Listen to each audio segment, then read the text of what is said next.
question has always been asked about how domestic violence in whatever form can be abated. Unfortunately, no answers have been provided as the problem still persists and will seem to persist despite the efforts of various international and local organizations speaking against it. Domestic violence is indeed a very powerful negative tool that people use to oppress and suppress their victims, who are sometimes forced into silence, as described by the convener of Sisters with a Goal. Domestic violence is, like the name suggests, it's something that happens that it's unfavorable to a human being, that happens to the person, whatever sex they are, in the domestic environment. This is most likely the home. And it can be physical, it can be verbal, it can be sexual, it can be of an economic kind, and they take various forms. And of course, their consequences also vary. Verbal violence can be abusive, verbal abuse, and that can be treated as an offense, as an abuse that it is. But when it gets to the sexual kind, it becomes a criminal infraction, and it becomes a crime against the state. Such examples of such can be rape within the domestic environment. It can also be defilement when a minor is involved, whether a boy or a girl who is not up to the age of 18. That's the age of consent, the age of legal responsibility and rights in Nigeria. So it could take these forms we have stated. Beyond and above that, of course, we have seen incidents and a spike in this form of abuses in the domestic space. The victim may be a maid, maybe a child of the family, maybe an uncle, a cousin, a direct or extended family member. Many of those in abusive relationships remain in them for various reasons, ranging from love to poverty. Many, especially women, do not have a solid means of livelihood and therefore endure the abuse to stay afloat. The causes of this domestic violence is vulnerability. People are vulnerable, and what makes people most vulnerable in my experience is poverty and ignorance. When people are ignorant of their rights within any relationship or whatever environment, there is bound to be abuse of rights.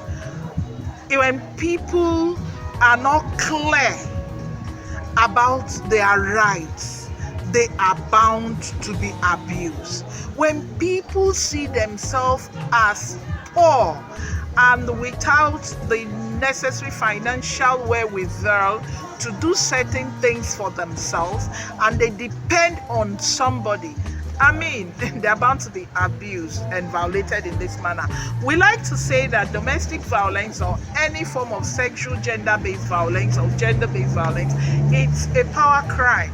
It thrives on the basis of I have authority over you, I can do things to you and get away with it because your existence is solely relied on me.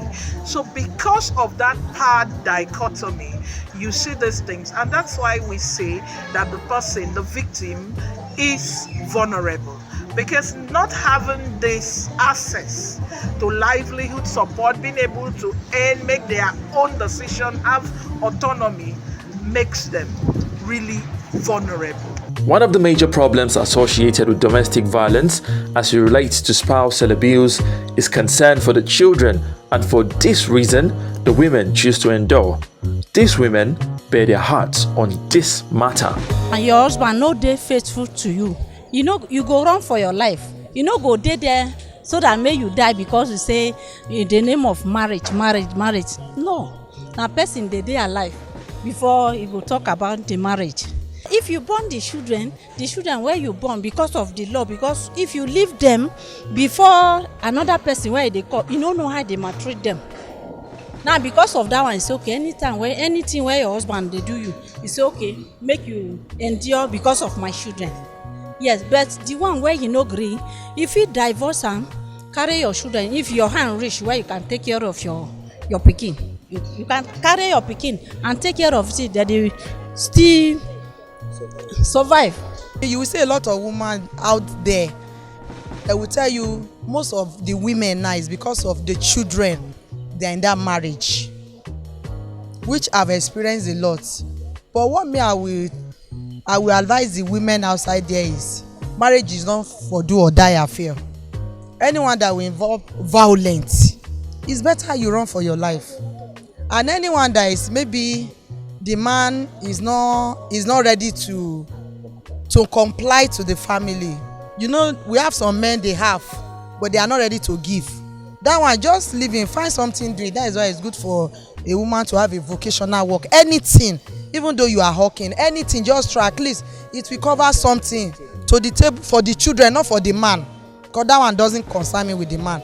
So the advice I would give to the woman is, if does not involve violence, just manage and endure because of the children, so that the children will not suffer because of their future. But if it involve violence, please pack your load and go. We are all adults. Anybody that have given birth to a child is an adult. The decision is in your hand. If you want to be alone and if you want to move on, it's your decision. Don't mind side talk. You are adults. It's whatever you think that is suitable for you, you do.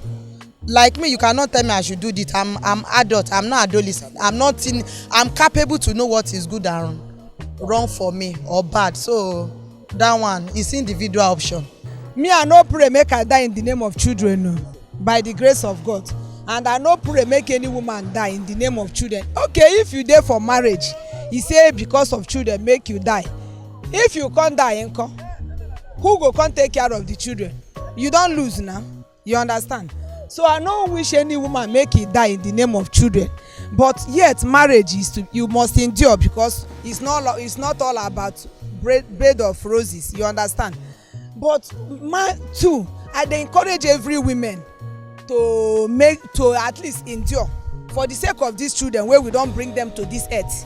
Because if you know dey, think of how you dey now, how the children be. If you know come dey, how the children go look like. Like me now, you know, see say now by the cell now because of children. If not because of children, I feel baff off the waka. But me, I tell my God, as far as I don't bring these children to this earth, I will not just leave them come out. If I look at marriage, I would have gone for long ago. Why? Because the endurance now wanting, which one I go count, which one I go leave.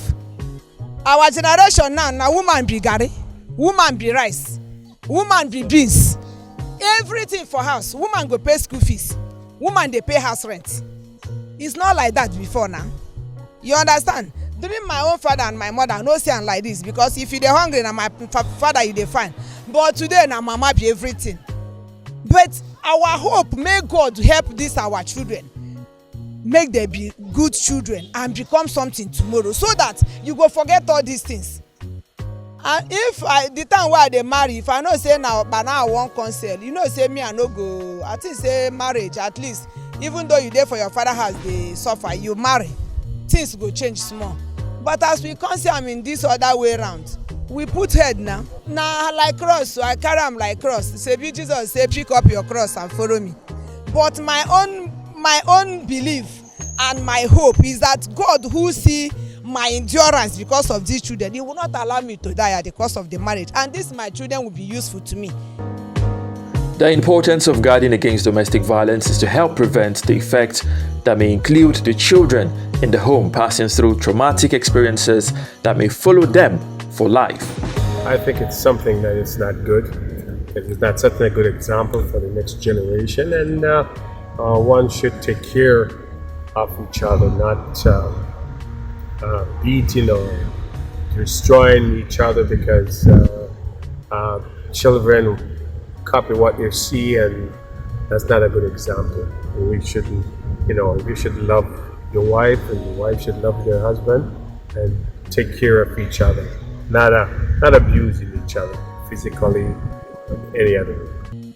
Again, survival instincts make many of these women stay, but a solution has to be preferred, even as a start-up, to help save spouses from paying the ultimate price or making the supreme sacrifice. I can't speak from experience. It's all anecdotal. From what I understand, it's because women don't feel they have a choice. Where would they go? How would they support themselves? How would they support their children? It's a huge element of fear that would cause them to stay, even though in many cases staying is worse. It's definitely worse than leaving, but in their perception, leaving is worse than staying. So unless there's very clear to them that they'll be okay if they leave, they're going to stay. In 2024/2025, data indicates that a significant number of women are killed by intimate partners or family members, with an average of 140 women and girls killed every day, according to United Nations Women. Globally, 51,100 women and girls were killed by intimate partners or other family members in 2023, according to United Nations Women. Additionally, reports from the United Kingdom show a rise in suicide among domestic abuse victims, surpassing the number of homicides for the second year in a row.